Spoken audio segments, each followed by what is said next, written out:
Usted me sigue con su vista y yo le doy lectura a la palabra de Dios. Y dice así la palabra del Señor: venga tu reino, hágase tu voluntad como en el cielo, así también en la tierra. Le invito a que incline su rostro conmigo y que cerremos nuestros ojos. Amantísimo Dios y Padre que estás en los cielos, Señor, ponemos en tus manos este tiempo en el cual vamos a meditar en tu palabra, y te pido por los siguientes minutos que vamos a atender tu palabra, que prepares nuestros corazones, que los que estamos aquí con un espíritu, Señor, para recibir tu palabra, y que esa palabra, Señor, edifique nuestras vidas. Señor, pongo mi vida en tus manos. Todo esto en Cristo Jesús. Amén y amén. Puede sentarse. Le decía que me daba mucho gusto verlo en la casa del Señor, porque no hay mejor lugar. Si usted enciende el televisor y ve a su alrededor, nos damos cuenta que las cosas en el mundo no están nada bien. Yo me hacía una pregunta en relación a aquellas cosas que nos toca o que el mundo ofrece al hombre y que nada ha hecho por ello. Pero a Dios gracias que cuando encontramos a Jesucristo tenemos algo, o tenemos a alguien que puede cambiar nuestras vidas. El tema de esta predicación es la más grande obediencia. ¿La más grande qué, hermanos? Obediencia. Ese es el tema de esta tarde. Yo espero que a lo largo de estas, van como 10 predicaciones, a lo largo de estas 10 predicaciones, Dios vaya trayendo a su vida claridad en cuanto al tema de la obediencia. Dios nos enseñó en su misericordia que el predicar la palabra de manera sistemática va a traer un resultado en el corazón del cristiano. Es decir, hemos visto en diferentes facetas lo que es la obediencia. Ya Dios nos enseñó en su palabra, amados hermanos, que la obediencia no es un don, no es un regalo. La obediencia se aprende. Así como aprendemos cosas en la vida cotidiana, aprendemos a obedecer. Quiero iniciar esta predicación con una fábula que tiene que ver con el ganso. Y en una ocasión estaba el ganso en el bosque y gritaba y hacía un alarde muy grande y decía: no hay ningún animal como yo que pueda hacer 3 cosas a la vez. Y constantemente el ganso gritaba y diciendo: no hay ningún animal como yo que pueda hacer 3 cosas a la vez. Y de repente se le presenta enfrente una rana y le dice: a ver, detente, ganso, por un momento. Deja por favor de estar haciendo un alarde que tú eres un animal que pueda hacer 3 cosas a la vez. Y le dice la ranita: oyes, si tan solo tú pudieras nadar como el pez, o pudieras correr como el venado, o pudieras volar como el águila, entonces sí harías alarde de tu capacidad. Porque dices que haces 3 cosas a la vez, pero las 3 no las haces bien, las haces a medias. Es mejor hacer una, pero hacerla bien. Y esto nos sucede a los cristianos.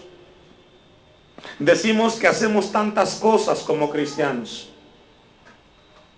pero mire, hermano, con que obedezcamos a Dios, todo caminaría bien. A veces somos y caemos en el servilismo, caemos en una rutina y hacemos y decimos que somos o hacemos tantas cosas, pero si tan solo obedeciéramos a Dios, a su palabra, las cosas estarían bien en nuestras vidas. Dicho lo siguiente, le voy a invitar a que vaya conmigo al texto que leímos. Obviamente el contexto del texto que estamos leyendo es la oración. Los discípulos le preguntan a Jesucristo cómo debemos de orar. Y encontramos ahí en el capítulo 6, versículo 10, una parte importante de la oración modelo. Pero le voy a pedir que lea conmigo el versículo 5 ahí mismo. Cuando los discípulos, o mejor dicho, cuando Jesús le dice a los discípulos: y cuando ores no seas como los, ¿qué dice ahí? Hipócritas. ¿Sabe que algo que distingue a un cristiano de un religioso es que el religioso vive una doble vida? Y el cristiano vive la vida de Cristo. Hace 8 días Dios nos habló acerca del cristianismo. Y el cristiano es aquel que adoptó la vida de Cristo. Adoptó, no adaptó. Adoptar es tomar tal cual es. Adaptar es acomodarla. Hay mucha gente que ha acomodado la vida de Cristo a su manera y han hecho de eso algo que no funciona. Entonces, Jesucristo dice que no seamos como los que son religiosos, viviendo una doble vida. Y en el versículo 10 habla que venga el reino. Dice otra versión, ven y sé nuestro único rey. Que todos los que viven en la tierra te obedezcan. Es lo que quiere decir ese texto. Como te obedecen los que están en el cielo. Hay una palabra ahí muy importante, voluntad. Hágase tu voluntad. La palabra voluntad en el griego significa que es la determinación. Escuche bien. Voluntad es la determinación. Es el deseo, el consentimiento de lo que Dios quiere, de lo que Dios desea en todo lo que existe en el universo que Él ha creado. Entonces, hacer la voluntad de Dios tiene que ver con el deseo, el consentimiento de lo que Dios ha dejado para nosotros como sus hijos. Eso es muy importante. Ahora vamos a ver cuál es la voluntad de Dios. Y le invito a Tesalonicenses, la primera epístola, primera de Tesalonicenses, capítulo 4, versículo 3. Primera epístola a los Tesalonicenses, capítulo 4, versículo 3. Esto es muy importante y vamos a ver cuál es la voluntad de nuestro Dios. Y dice el apóstol Pablo, le escribe esto a los hermanos en Tesalónica y habla de la voluntad de Dios. Qué interesante. Pero vamos a leer un poquito desde atrás para entender el versículo 3. Por lo demás, hermanos, ¿a quién le está hablando? ¿Está conmigo? Primera de Tesalonicenses 4, 1. Por lo demás, hermanos, ¿a quién le está hablando? ¿Está conmigo? A los cristianos, como usted y como yo. Os rogamos y exhortamos, habla de un ruego y una exhortación, en el Señor Jesús, que de la manera que aprendisteis, ¿sí? Aprendisteis de nosotros, como os conviene a conduciros y agradar a Dios, así abundéis más y más, porque ya sabéis qué instrucciones os dimos por el Señor Jesús. Y ahí vienen las instrucciones del Señor Jesús. Número 1. Pues la voluntad de Dios. ¿Qué es la voluntad? Ya leímos. La determinación, el consentimiento, el deseo de Dios. Esa es la voluntad de Dios. Dice el texto en el versículo 3, pues la voluntad de Dios es vuestra, ¿qué dice? Santificación. Diga santificación. ¿Sabe qué es la santificación? Es vivir para Dios. Vivir para Dios. ¿Sabe qué desea Dios de sus hijos? Que vivamos una vida apartada para Él. ¿Qué significa?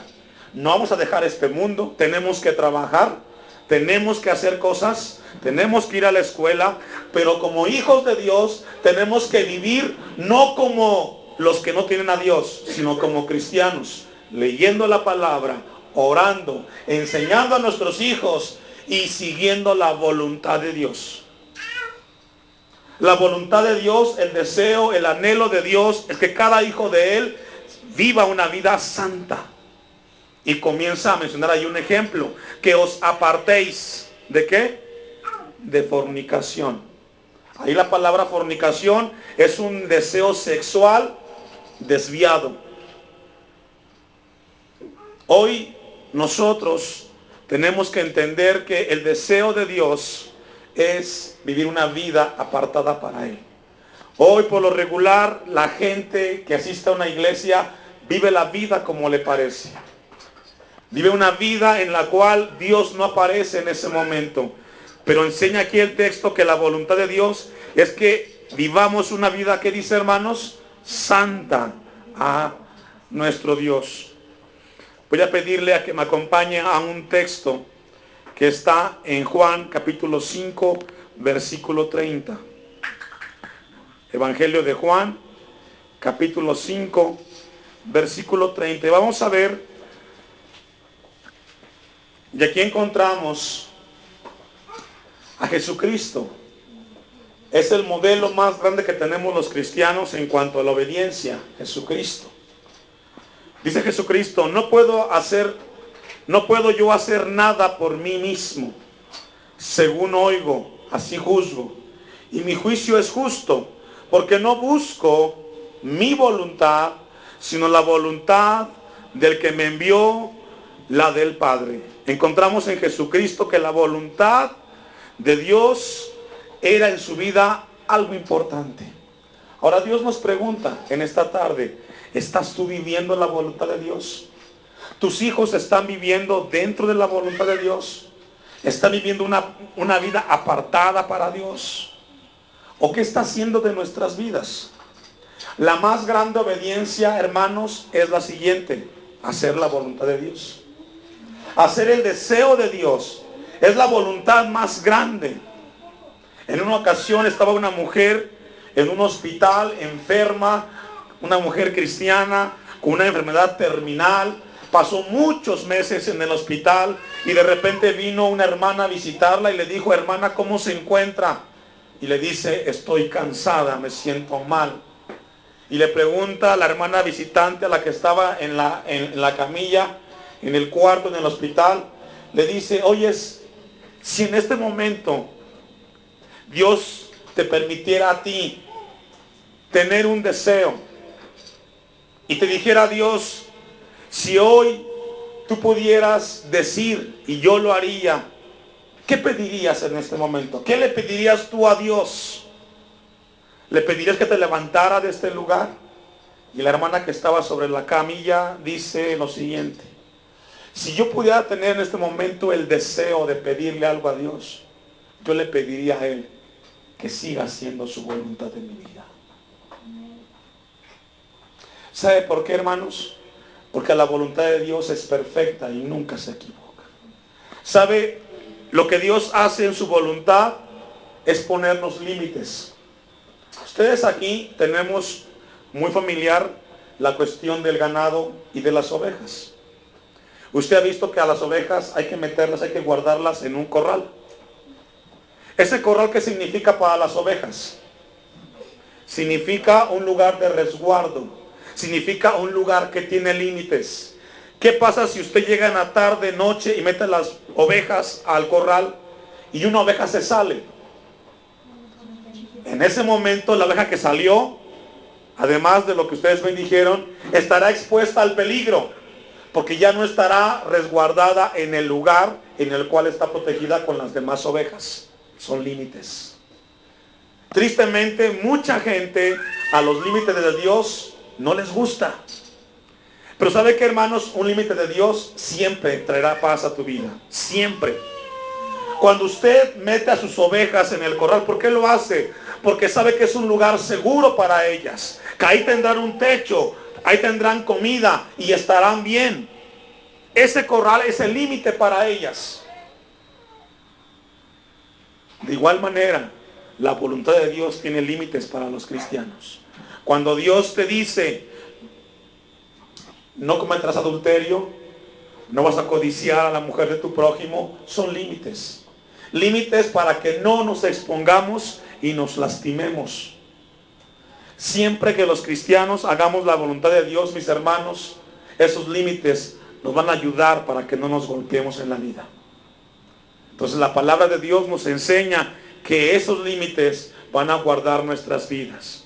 Mire lo que dice Juan, estamos ahí mismo en Juan, vamos a Juan 6:38. Juan capítulo 6, versículo 38. Dice Jesús en el 35, yo soy el pan de vida, el que viene a mí nunca tendrá hambre y el que en mí cree no tendrá sed jamás. Mas os he dicho que aunque me habéis visto, no creéis. Todo lo que el Padre me da, vendrá a mí, y al que a mí viene, no le echo fuera. Porque he descendido del cielo, no para hacer mi voluntad, sino la voluntad del que me envió. Aquí Jesucristo enseña su palabra que hacer la voluntad de Dios es nutrir la vida espiritual del cristiano. Ya Dios nos enseñó que la palabra voluntad es un deseo, es algo que Dios desea para nosotros. ¿Cuántos años tenemos de cristianos? ¿Cuántos años tenemos de conocer que somos cristianos? Pero en esos años que hemos vivido, ¿estamos viviendo conforme a la palabra de Dios? ¿Estamos caminando de acuerdo a lo que Dios nos enseña? Hace un instante compartía y decía que el cristiano es aquel que ha adoptado la vida de Cristo. Ha adoptado. ¿Tú vives o vivimos conforme a Cristo? ¿O vivimos y hemos adoptado como hemos querido nuestro cristianismo? Déjenme decirle, hermanos, que nuestro cristianismo va a definir nuestra vida en esta tierra y en el más allá. Repito, tu vida cristiana que hoy vives va a definir quién eres en esta tierra y después de esta vida. Si tú eres un cristiano a medias, va a demostrar que tu vida siempre estuvo viviendo en dos aguas y nunca fuiste constante. Si tú eres un cristiano que haces la voluntad de Dios, va a definir que en esta tierra tú fuiste un hombre que vivió conforme a la voluntad de Dios. Hacer la voluntad de Dios muchas veces va a traernos un sacrificio, porque implica tomar la cruz de Cristo, negarnos todos los días y seguirlo a Él, sus enseñanzas, su palabra. Pero eso va a determinar quién somos aquí y aún más de esta vida. Hoy mucha gente no ha logrado entender que el cristianismo es obedecer a Cristo. Eso es cristianismo. Obedecer a Cristo. En todo. Aquí en el templo, allá en tu trabajo, donde quiera que estás, sé cristiano, sé honesto. Y muchas veces hemos pasado por alto. Jesucristo dice, vine a esta tierra, no a hacer mi voluntad, no a hacer mi deseo, no a hacer lo que yo quiero, sino lo que el Padre quiere que yo haga. Por ejemplo, en los padres, Dios enseña en su palabra, instruye ¿a quién? Para usted, ¿qué es un niño? Es alguien que tiene 5, 6, 7, 8, 9, 10, 11 años. ¿Qué es instruir? Es enseñarle. ¿Quién lo va a hacer? ¿El pastor? Papá, diga yo. Usted tiene que educar a su hijo en la palabra de Dios. Usted fue una vez a la escuela. ¿Cómo le enseñó el maestro a usted matemáticas? Tuvo que agarrar un libro el maestro y tuvo que aprender matemáticas. Y luego se lo enseñó a usted en el pizarrón. ¿Qué tiene que hacer usted? Tomar la Biblia, leerla, escudriñarla y luego llamar a su hijo y decirle, venga para acá, hijo, venga conmigo a leer la Biblia. Porque a veces pensamos o deseamos o queremos que el niño venga y aprenda en cuestión de 40 minutos algo que nos toca hacerlo todos los días como padres a nuestros hijos. Por eso cuando el hijo tiene 15, 17, 20 años y tú lo quieres a ese momento corregir, el hijo no quiere. Porque el padre no hizo lo que tenía que hacer. Vamos a ir a una cita más. Juan, capítulo 5, versículo 19. Juan, capítulo 5, versículo 19. Juan 5, 19.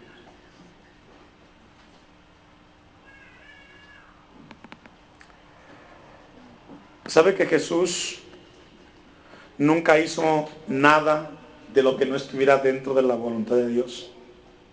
Una vez más, Jesucristo nunca hizo nada de lo que no estuviera dentro de la voluntad de Dios. Dice el texto, respondió entonces Jesús y les dijo, de cierto os digo, no puede el Hijo hacer nada por sí mismo, sino lo que ve hacer al Padre. Y si lo ponemos en nuestro contexto como cristiano, un cristiano no puede hacer nada de lo que Cristo no nos haya enseñado. Jesús nos enseñó a perdonar, ¿o no? Porque hay cristianos que no perdonan. Porque no estamos haciendo la voluntad de Dios. Jesús nos enseñó a amar. Jesús nos enseñó a ser responsables, a ser comprometidos. Pero el cristiano de hoy ha adaptado eso, lo ha acomodado. Y Jesús dice, el Hijo no puede hacer nada por sí mismo si no lo ve, sino lo que ve hacer al Padre. Porque todo lo que el Padre hace, también lo hace el Hijo igualmente. La más grande obediencia, una vez más, es hacer la voluntad de Cristo. Y para conocer la voluntad de Dios, hermanos, tenemos que leer la palabra de Dios. Tenemos que leer la palabra de Dios. Vamos a leer 2 citas más y con esas vamos a concluir. Lucas 22, 42.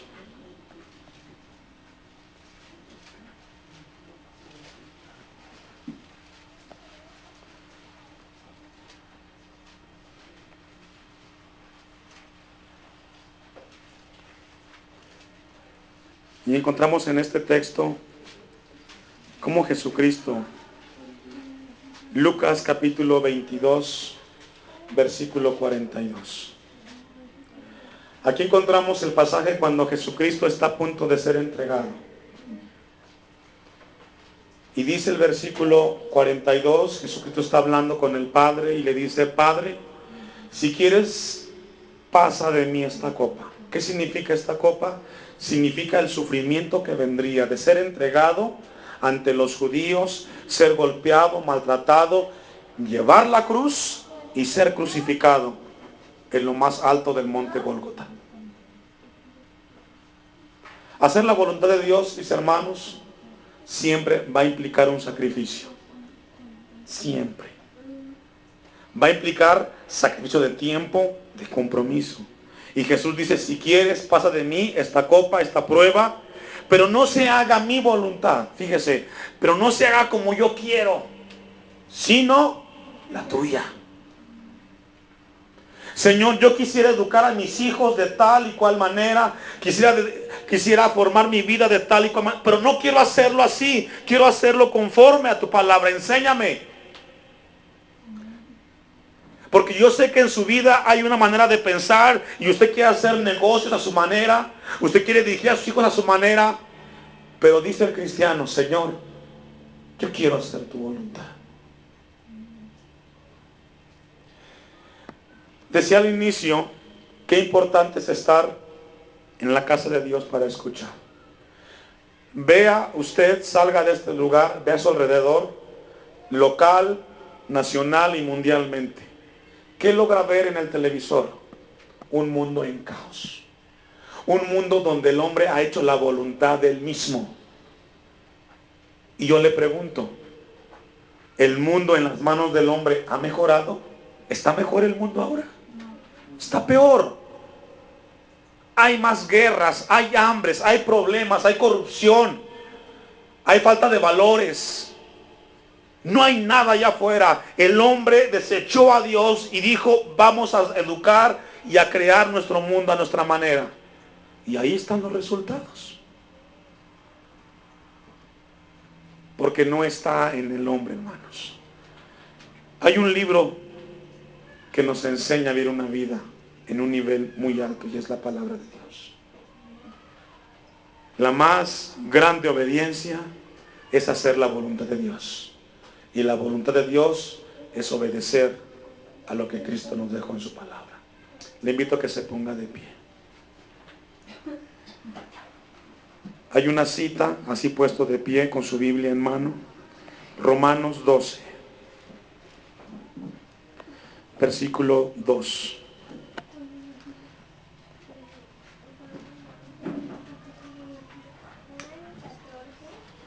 Dice el apóstol Pablo a los romanos: así que, hermanos, una vez más, ¿a quién le está hablando?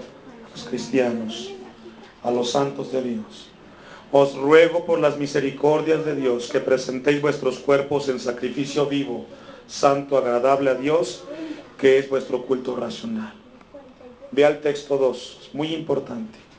No os conforméis a este siglo. ¿Qué significa eso? No te alies, no sigas a los pensamientos de este mundo. No te acomodes al molde de este mundo.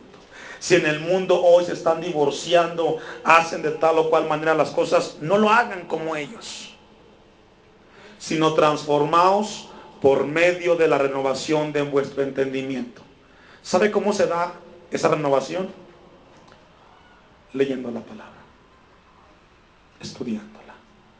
Porque aquí vamos a conocer qué es lo que Dios quiere de nosotros, para que comprobéis cuál sea la buena voluntad de Dios, agradable y perfecta.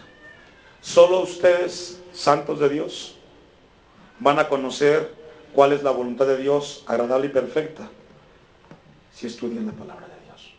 No hay otra manera. No hay una varita mágica, no hay un método. Es estudiando y lo que Dios quiere para nosotros. Le invito a cerrar sus ojos conmigo. Dios, te damos gracias en esta tarde por enseñarnos la más grande obediencia en esta tierra para tus hijos.